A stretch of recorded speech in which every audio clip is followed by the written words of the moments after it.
What is our common bond truly? Religion. Freedom! We do not forgive. We do not hereby declare this.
Covet means for expanding its sphere of influence, on infiltration instead of invasion, on subversion instead of elections, on intimidation instead of free choice, on guerrillas by night instead of armies by day. It is a system which has conscripted vast human and material resources into the building of a tightly knit, highly efficient machine that combines military, diplomatic, intelligence, economic, scientific, and political operations. Its preparations are concealed, not published. Its mistakes are buried, not headlined. Its dissenters are silenced, not praised. No expenditure is questioned, no rumor is printed, no secret is revealed. It conducts the Cold War, in short, with a wartime discipline no democracy would ever hope or wish to match. Nevertheless, every democracy recognizes the necessary restraints of national security. And the question remains whether those restraints need to be more strictly observed if we are to oppose this kind of attack as well as outright invasion. Much of what we are living through now actually comes from what happened in Italy in the 20s and the 30s, where you saw the clashes between the fascists and the Marxists there. And that's where Antifa comes from, the anti-fascists, people that wanted to go after the Mussolini regime. Leon Trotsky, creator and leader of the Soviet Red Army, formed the first Antifa-type units, groups of armed paramilitary thugs used to suppress opposition to communism in the years leading up to the Bolshevik Revolution. The Antifa concept was so successful that Trotsky spread it through Italy, Germany, and other European countries the communists were targeting for takeover. Antifa gained fame in the years prior to the Nazi takeover of Germany in 1933. The German Communist Party and the Social Democrats set up Antifa units to wage war on Hitler's street thugs, the brown shirts. From an ideological perspective, it's a sibling rivalry. Hey, we're the thugs around here. No, we're the thugs.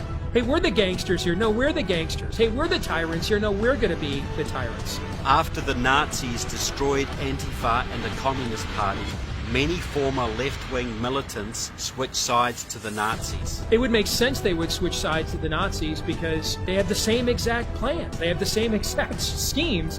They have the same exact devices. The only difference is which group gains control. And so ultimately, if the other group gains control of this battle of the wills, if you will, then, if you can't beat them, join them. One internal SA report claimed that 55% of the brown shirt ranks were former communists or socialists. They called them beefsteak Nazis, brown on the outside, red in the center. Lampe, Missouri was a place where I heard George Bush and Bill Clinton talking, where from the point of view I had, they certainly were friends, and they didn't recognize any party lines between them. That's something for the, a smoke and mirrors illusion for the public. It's not something they adhere to because they had exactly the same agenda, and that was for bringing in this new world order. I heard George Bush talking at that time. He was talking to Bill Clinton, and I've since photographically recorded it and wrote it verbatim in our book, that when the American people became disillusioned with Republicans leading them into the New World Order, that Bill Clinton, as a Democrat, was going to be put into the office of president. This was decided in 1984. Actually, I'd heard about it even prior to that, but that, as of 1984, they were already discussing it as an absolute fact. So I wanted to finish the thought here. And for one break, we have to hit live. It's been around the world. Very hard to believe we're being watched in 151 countries. Crazy. Ted Turner changed the world. I'm a big fan of yours. He would serve you after. I'm surprised. He's ready. What's he got left in the game? After you're elected, think about it. No dope. That's for sure. Great guy to work for, too.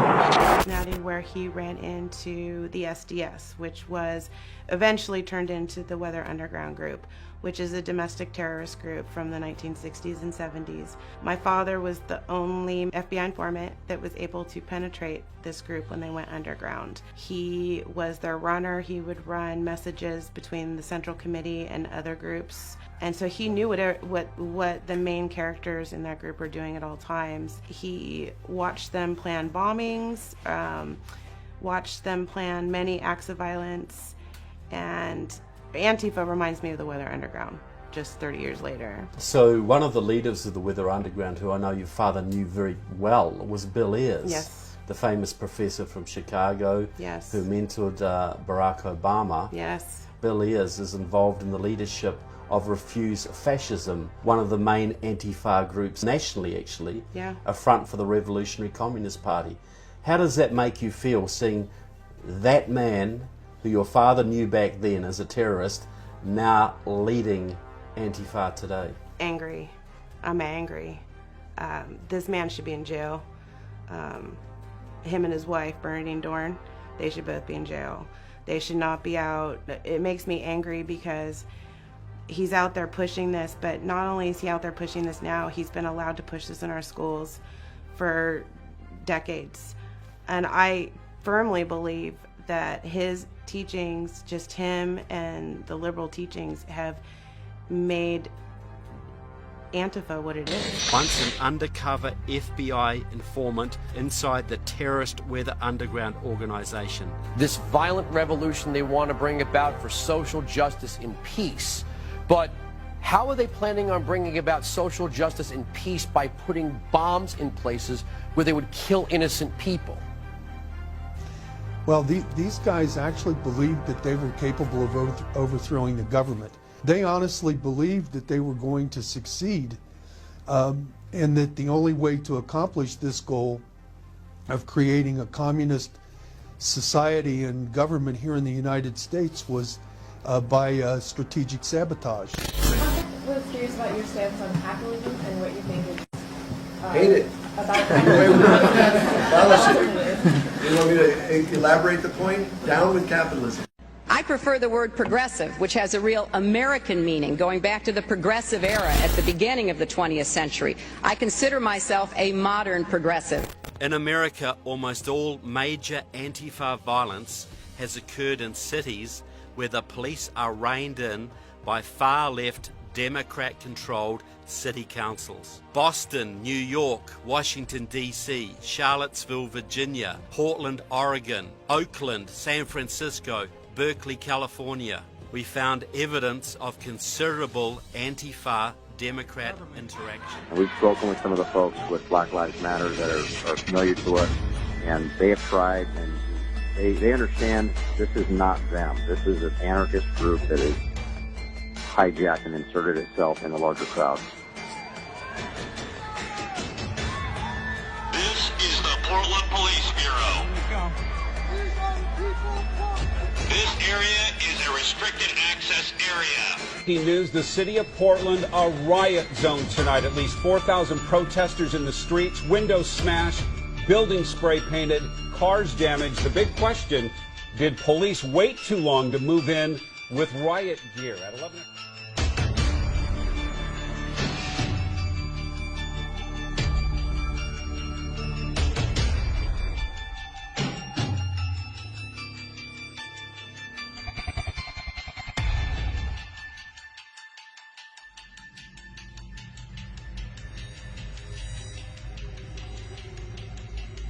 Sometimes the ties are personal. Among those Choi says committed crimes, Linwood Kaine, the son of former Democratic Party vice presidential nominee Tim Kaine. Linwood Kaine will have to appear in court to face charges for fleeing on foot and obstructing the legal process. Wall Street too. Donald Trump is screwing you. Linwood Kaine fought the police and had to be restrained with a chemical spray. In some cities, Antifa has actually penetrated the Democratic Party. In Orlando, Florida, Dylan Tyre leads the Antifa group Knights for Socialism, which is completely controlled by America's largest Marxist organization, Democratic Socialists of America. Dylan Tyre serves on the local DSA Executive Committee. His chairman, Adam Whitmer, doubles as a field director for the Florida Democratic Party. Often, Antifa is funded and trained by Democratic Party allied labor unions. Such is the case in Portland, Oregon. Mr. Clinton studied at Oxford in England. Most of his professors there described themselves as Marxist-Leninists or socialists. In early 1969, Clinton was called to London for a physical examination and was classified 1A, which meant Vietnam. Upon his return to Arkansas, Clinton drove to Fayetteville to the home of Colonel Eugene Holmes, commander of the Army ROTC unit at the University of Arkansas, where he begged to join the program. Clinton signed a letter of intent and gave a pledge to enter the university law school. In the fall, he returned to Oxford, where he would help organize demonstrations against the United States outside the American embassy. On December 2, 1969, in violation of his promise to enroll in the ROTC program, he applied to Yale Law School.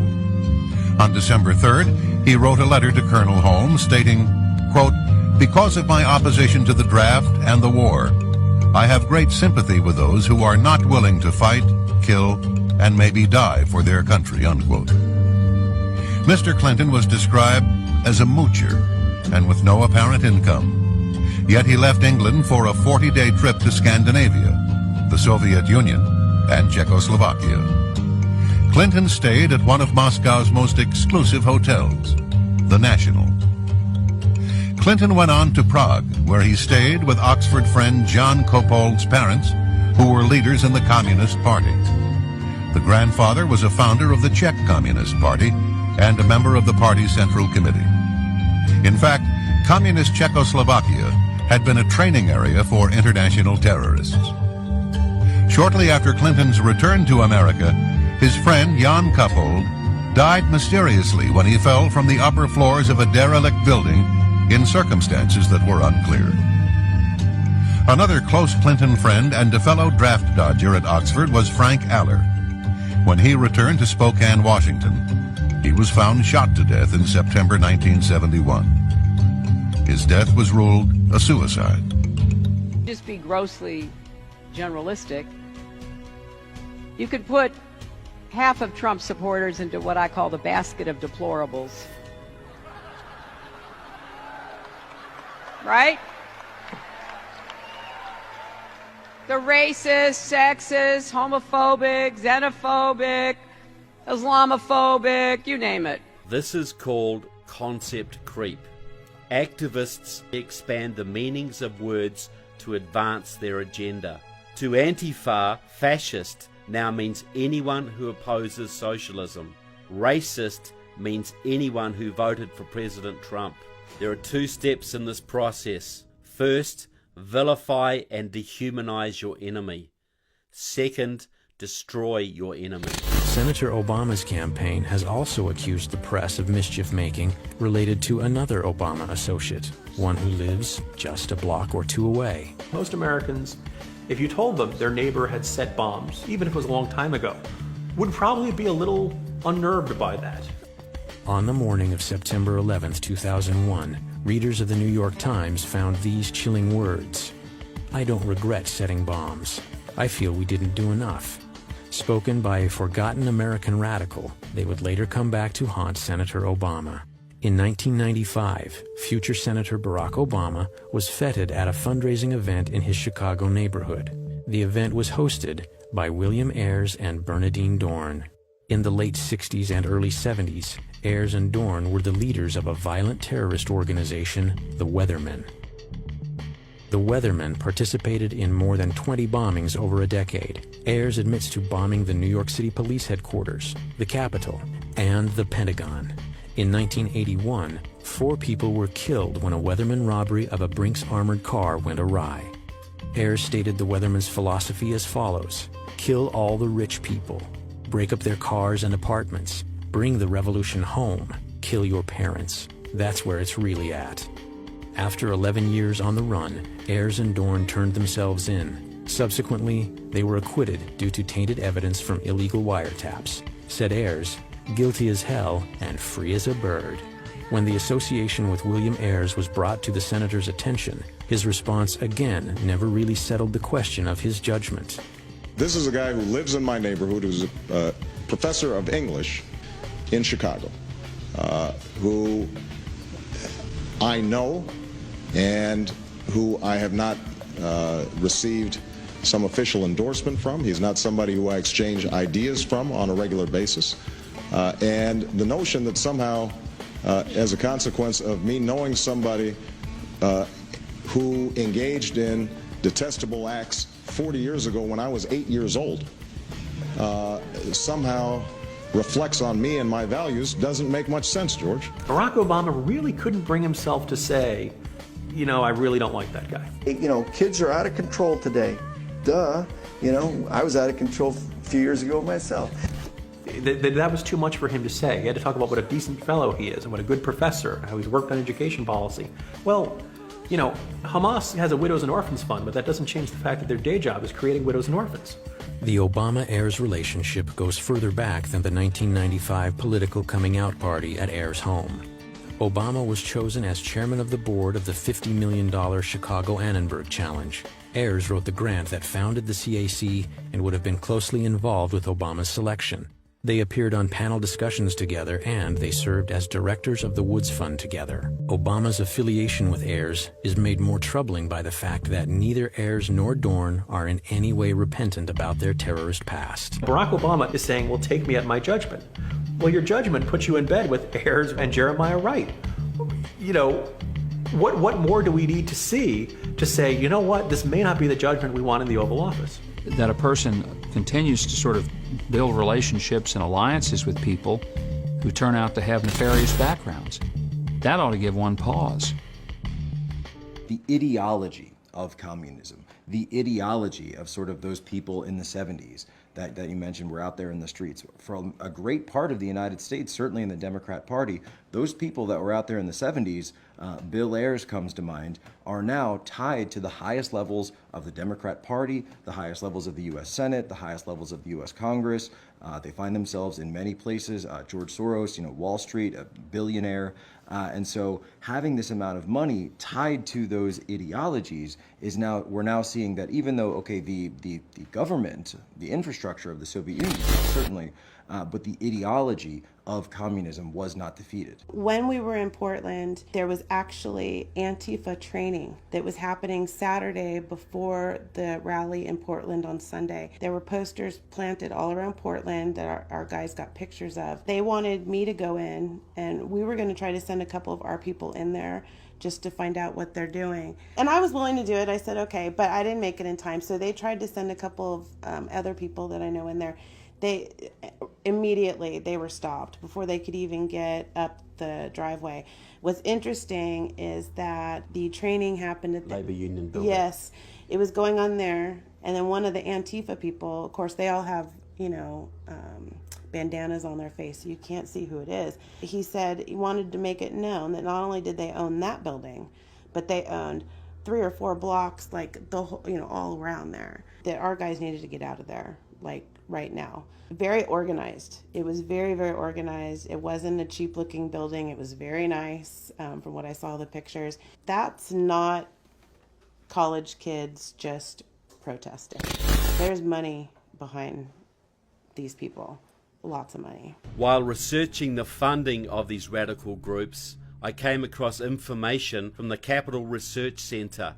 $50,000 was channeled to refuse fascism through the Communist Party aligned Alliance for Global Justice. They received a $50,000 grant, which if you trace it back through sort of a liberal group, then a progressive group, then a globalist group, it actually goes back to the Open Society Foundation and George Soros. It's funny because it's almost like getting a game of whack-a-mole with George Soros, but it really does tie back to him in a lot of cases. I sort of look at Antifa as the ultimate Cloward-Piven plan.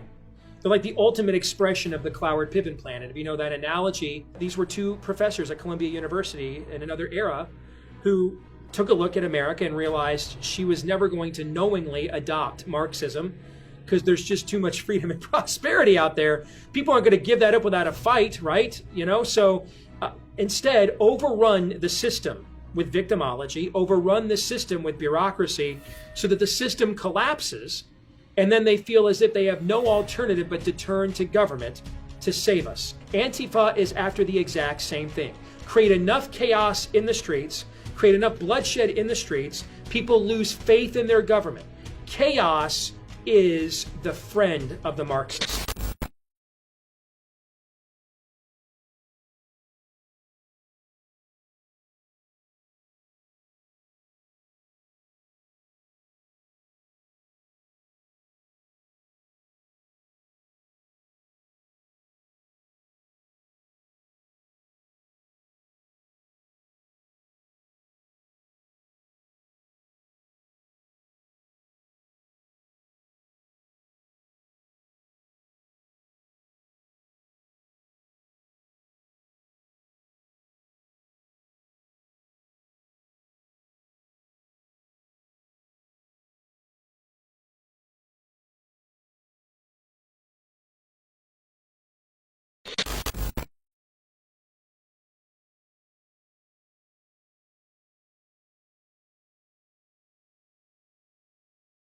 One internal essay report claimed that 55% of the brown shirt ranks were former communists or socialists. They called them beefsteak Nazis, brown on the outside, red in the center.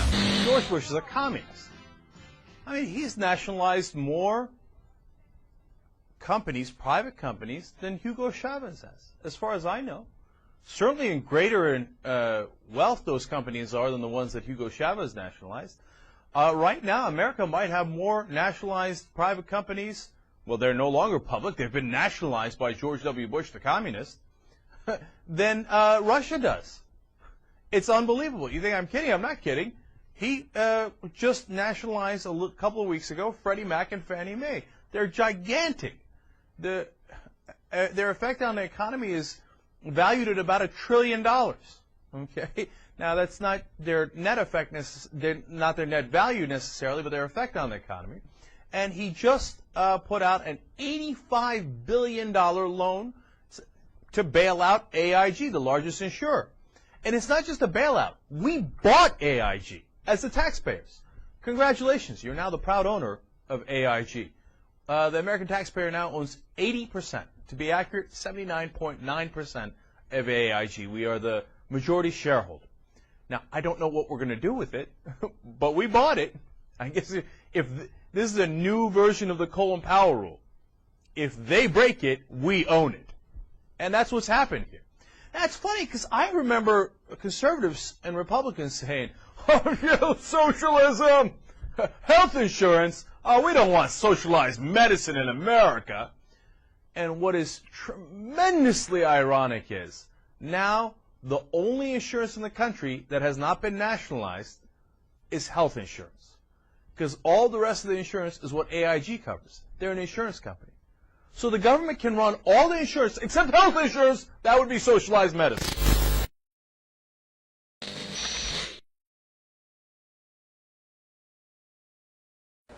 After a deluded gunman assassinated President Kennedy, after a deluded gunman assassinated President Kennedy, after a deluded gunman assassinated President Kennedy, long before he arrived in Washington, Gerald Ford's word was good. During the 3 decades of public service that followed his arrival in our nation's capital, time and again, he would step forward and keep his promise, even when the dark clouds of political crisis gathered over America. After a deluded gunman assassinated President Kennedy, our nation turned to Gerald Ford and a select handful of others to make sense of that madness. And the conspiracy theorists can say what they will, but the Warren Commission report will always have the final definitive say on this tragic matter. Why? Because Jerry Ford put his name on it, and Jerry Ford's word was always good. Go back over history from the end of World War II to the present, you will see a consistent pattern followed by the United States government to bring about regime change in countries, and that is to send in well-funded non-governmental organizations, activist groups, agitators, agent provocateurs, and create massive civil unrest to destabilize and bring down a democratic government. We've spoken with some of the folks with Black Lives Matter that are familiar to us, and they have tried, and they understand this is not them. This is an anarchist group that has hijacked and inserted itself in the larger crowd. This is the Portland Police Bureau. This area is a restricted access area. News, the city of Portland, a riot zone tonight. At least 4,000 protesters in the streets, windows smashed, buildings spray painted, cars damaged. The big question, did police wait too long to move in with riot gear? At 11 o'clock.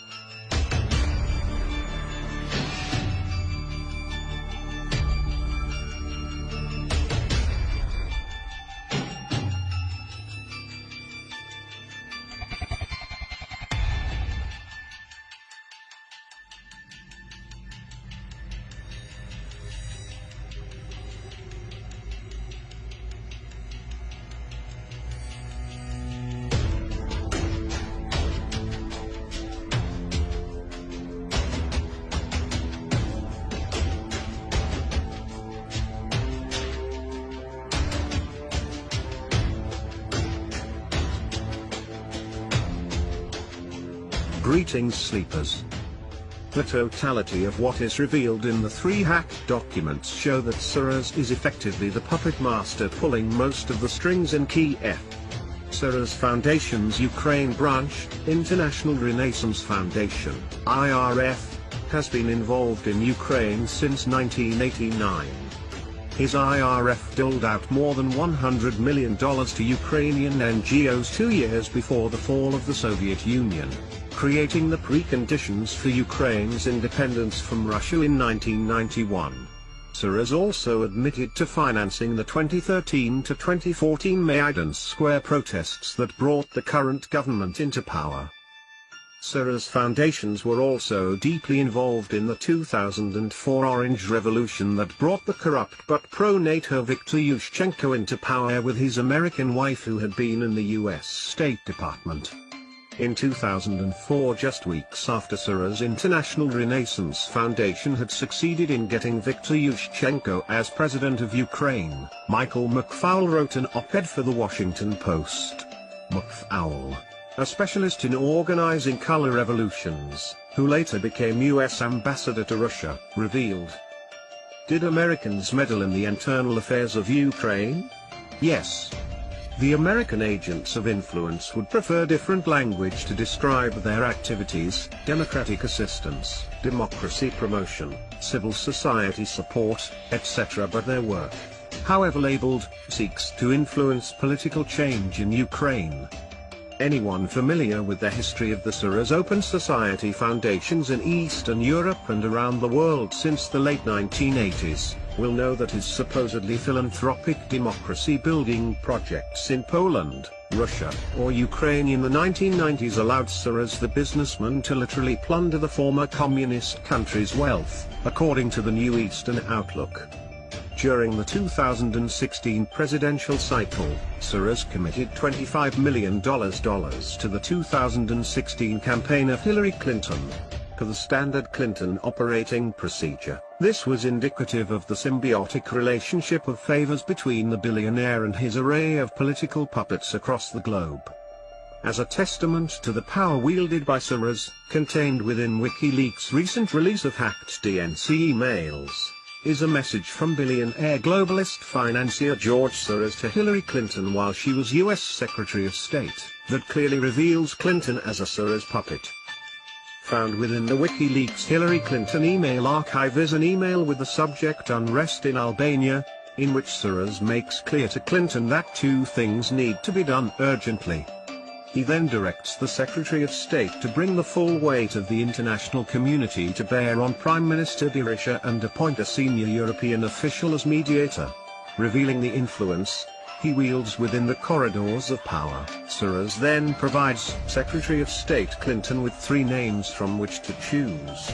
Unsurprisingly, Clinton acquiesced and chose one of the officials recommended by Soros, Miroslav Lajčák. Make no mistake that the events you're seeing transpire nationwide are being orchestrated in part by a billionaire political elite class that is looking to subvert the will of the American people by attempting to foment a new American revolution. Soros' formula has been duplicated in numerous nations, and it looks as if he now has the US in his sights as the next target. Organising anti-Trump rallies is called Move On. It's calling for action and demonstrations against the president-elect nationwide. However, Move On apparently has ties to billionaire investor George Soros. There's a name to conjure with. That information came to light from the emails leaked by WikiLeaks from Hillary Clinton campaign chairman John Podesta. In the leaked emails, Soros is told about activists who need funding, with the Move On group highlighted. Interesting turn of events.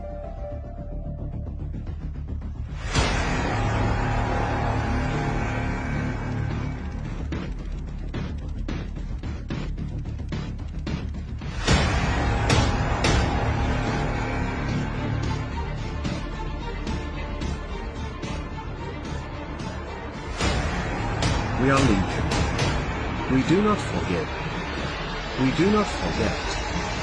Expect us.